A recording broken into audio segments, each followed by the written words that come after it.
A series of unique outdoor events aimed at connecting people with nature, creativity and community are taking place at Lease Road Park. Over the coming weeks, the Feeding a Tree Forest School is hosting free forest school sessions for children, teenagers, adults and older members of the community alongside the Ennis Arboreal Art Project, an initiative exploring wellbeing, storytelling, environmental stewardship and shared community legacy through nature and art. To tell us more, delighted to welcome to studio the co-founder of the Feeding a Tree Forest School, Naya O'Connor. Naya, very good morning to you and thanks very much for coming in.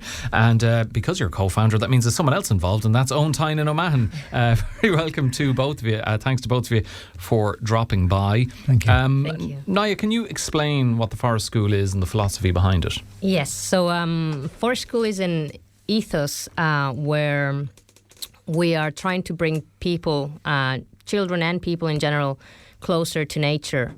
And the idea is that it's participant-led, meaning that you offer possibilities and options, but you let the person let their curiosity and themselves drive their quest for knowledge and learning. So it becomes true learning in a way. You know, you're not telling them what they should learn, but you're just letting them figure out what it is that they need at that time. And I suppose giving them agency as well. That's it, yeah. I suppose, Owen, with that, if you're giving them more agency, there's more buy-in because they don't feel that they've been pushed into it.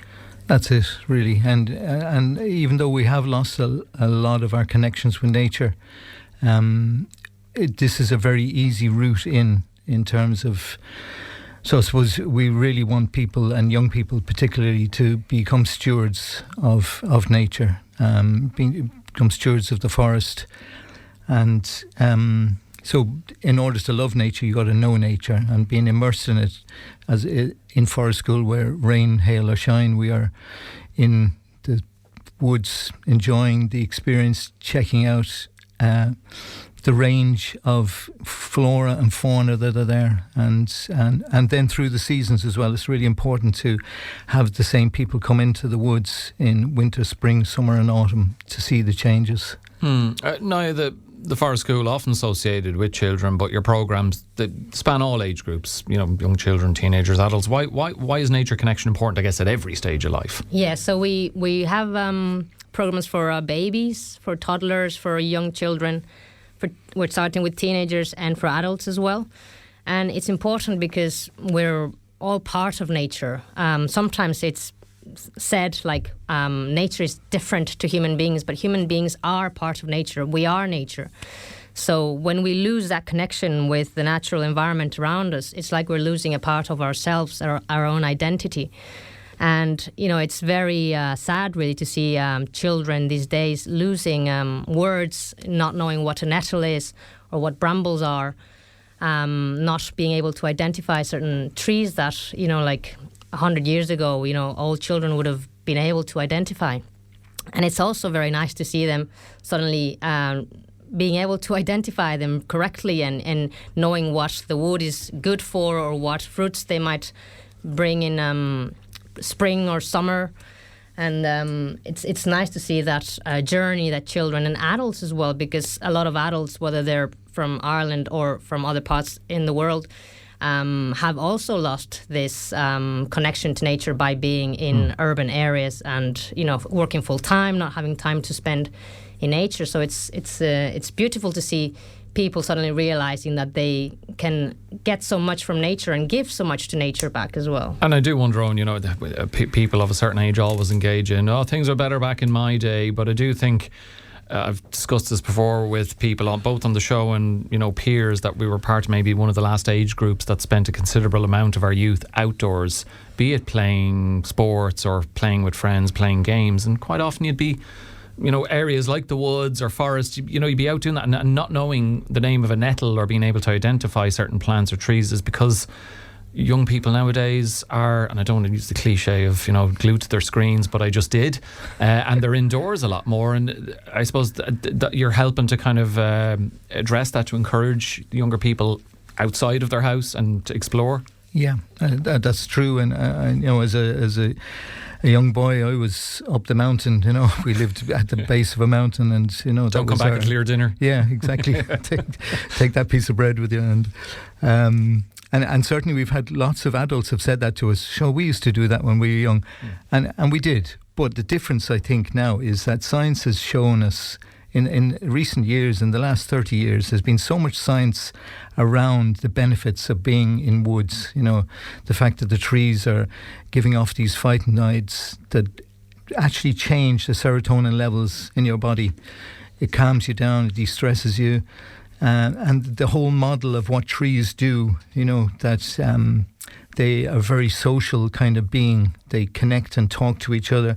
They support each other's requirements in terms of minerals or water or, you know, defences against pests or whatever it is.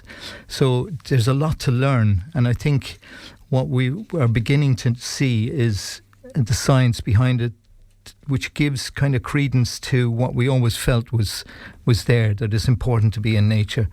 But there's a real fundamental reason for being in nature, and that is because it is a huge benefit to us physically and emotionally and spiritually as well. And, this coming Sunday is going to be a great opportunity for people to get out and, you know, get that fresh air and explore. Naya, you have your open day for various, you know, age groups throughout the day.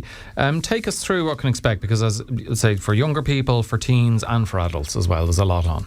Yes, so in the morning we'll start with kids, children aged 0 to 10 years of age. So you've got from your babies to your toddlers and your younger children. And we'll have low ropes, we'll have nature crafts, we'll have stories, songs, the hammocks are there, we'll have games, we'll do some cooking on the fire. And for this open day, parents stay with the kids and help them explore and, you know, see the woods. And then we have the forest school for youth, which is from 1 to 3 p.m. And that is, you know, parents drop off their teenagers from 11 to 14 years old, more or less. That's the age that we're hoping. And we'll take them through what is normal forest school session for that age group. So we'll do cooking on the fire as well. We'll do some nature crafts. We'll explore the woods. We'll talk about the environment, and it's all very much participant-led. So they'll bring in a lot of what they want to do, what they're interested in, and we'll let them guide us as well. And then in the afternoon, from 4 to 6 p.m., we have the adults coming in, and it's similar, connecting to nature, cooking on the fire, the fire is always a very central part of our sessions, because there's something very hypnotic, almost like about being in front of a fire. It's a very nice experience, and we've kind of lost a little bit of that. Okay. And then we'll do some nature crafts, we'll do some stories and some games as well, because, you know, adults, we also like to play. We forget we like to play while we do enjoy it. Yeah, and it is nice to reconnect with our youth. And Eoin, just to finish, people do have to book for these. Where did they do so? So they can do it online at thefeedingtree.ie is our website, and there's phone numbers on the posters, if you've seen a poster, which anyway, and then with the Arboreal Art Project, which is in June, 3 Thursdays, the 4th, the 11th and 18th, we have 3 hours in the woods building a large Hessian art piece. And is booking required for that as well? Booking, yeah, by phone or by email. And and I just want to say, Alan, if you don't mind, we're just one school of 6 in Clare. You know, it's a movement that's growing and developing, and we're relatively new. Other forest schools like Badger and Blackbird, Rambling Brambles, the Wild Plants Can Sing, Young Roots, and the Creamery over in Ennis, and they've been established a good number of years, and it's just incredible, really, what's happening. Yeah. You know, well, look, as you have more groups, and you're small, but you're growing, and, you know, getting the word out there as well, and hopefully you have a good attendance at the open day and at the event in June. Thanks very much to both of you for coming in. Yeah, very quickly on. Very quickly, just a shout out to Clare County Council. They've granted us the cost of the Arboreal Art Project, and they also, through Richie Murphy at Lees Road, they've given us the use of the forest there. Okay. And obviously it's a big stewardship for us, but it's an incredible gift to the people of Clare to have those woods there. Thank you. My thanks to the co-founders of the Feeding Tree Forest School, Naya O'Connor and Eoin Tynan O'Mahon, for joining me on the show.